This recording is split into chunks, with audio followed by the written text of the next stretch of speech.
Dr. Morey's topic for this session is the claims of Jesus Christ. As you listen to this information, it'll be my prayer that God will increase your faith and draw you closer to our Lord.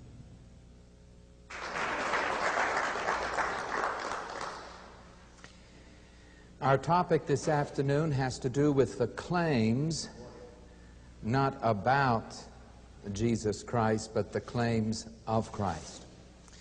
In order for us to deal with this subject, I'm going to have to ask you to do something, and that is to erase from your mind almost 2,000 years of human history. That is the impact of what Jesus Christ said concerning himself has very little relevance today, because we have 2,000 years of Christian history behind that. But I want you to pretend that you are a Jew living in the first century, and you are hearing for the first time the things that Jesus Christ said concerning himself. Now, would you please turn with me to Matthew chapter 16. In this passage, Jesus reveals that he was very concerned that people would have a proper understanding of who he was in terms of his person and what he had come to accomplish in terms of his work. Thus, in Matthew chapter 16 and verse 13, Jesus asked his disciples this question: "Who do people say that the Son of Man is?" As you are walking around the marketplace, and as you are discussing religious topics with people, what are people saying about the Son of Man? And it's assumed, as we shall see, by Son of Man, he meant himself. It is a messianic title in the intertestamental extra-biblical literature. It has reference to the Son of Man mentioned in Daniel. And he said, what are people saying about me? I claim to be the Son of Man. What are they saying in terms of my person? What is their understanding? And they said, well, some people say that you are John the Baptist. Evidently, there are those who felt that John the Baptist had been resurrected. Remember, he had been murdered, and they felt, well, this is John the Baptist back again. Other people said, no, he's Elijah. Other people said, no, he's Jeremiah, or maybe he's one of the prophets. And there was, in terms of opinion, there were a lot of opinions concerning just who this Son of Man really was. But then he said to them in verse 15, "Who do you say that I am?" This is how we know, in one of the places where he was referring to himself as the Son of Man. And he said, I want to know, as you have discussed this among yourselves, what conclusions have you come to in terms of an understanding of my nature, my essence, my personhood, my work? Who am I?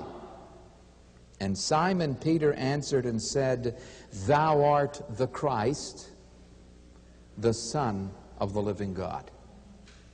When he referred to Jesus as the Christ or the Messiah, he was referring to his work, to his mission, to his calling, to his office as HaMashiach. And then he referred to his person by referring to him as the Son, not just a Son, but the Son of the living God. And Jesus answered and said to him, Blessed are you, Simon Bar-Jonah, because flesh and blood did not reveal this to you, but my Father who is in heaven. Now it's obvious that Jesus was concerned that people would come to a correct understanding of who he was, why he came, and what he was seeking to accomplish with his life. As we begin to look at the claims of Christ, you must think in terms of a monotheistic first-century Jew and not a Christian who lived nearly 2,000 years later. The impact of what Christ says will not be felt unless you put yourself back in the shoes of that first century Jew. For example, if you were in the marketplace and you were there and you said, I'm a Gentile and I want to find out from you Jews, could you tell me who are the greatest people who ever lived? What are the greatest things? I mean, what are the people and things and events that you look up to that are great? The Jew would say, well, we must begin with the patriarchs. We must have Abraham and Isaac and Jacob. And these are great men. Fabulous. This goes back to the beginning of it all. You say, well, what else about the patriarchs? Anything else? They say, oh, yes, the law given by Moses. Moses was a great man. He gave us the laws, you know, like the temple and the Sabbath and sacrifice and all of those laws. Those are great, great, great things. Yes, anything else? The prophets. Not only the patriarchs in terms of the fathers, and not only Moses and the law, the temple, and the Sabbath, but the prophet, the mighty prophets of God. These are great men, great things, very important. They stand out in terms of human history. As a Jew, these are the things that you would understand. You would never in your entire life ever claim to be greater than Abraham, greater than Jacob, greater than Moses, greater than the temple with all of its sacrifices and that holy of holies, greater than the temple, greater than even the Sabbath, greater than the prophets, greater than even the greatest King Solomon. What Jew would dare to say that he was greater than all of those things? No one would dare to say such a thing. Can you imagine the impact upon his audience when Jesus made exactly those claims? I am greater than. Someone is here who is greater than. For example, turn with me. We'll look at it in terms of the passages as they are laid out. Look in Matthew chapter 12.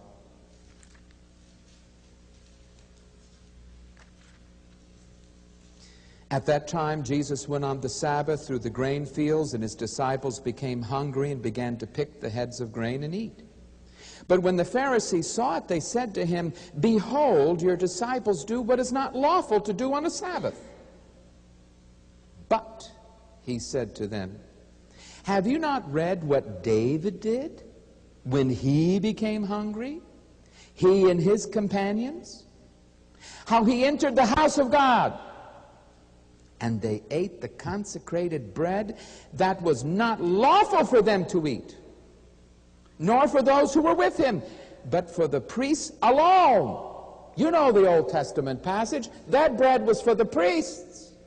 They ate it. Or have you not also read in the law that on the Sabbath the priests in the temple break the Sabbath and are still innocent? But I say to you that something great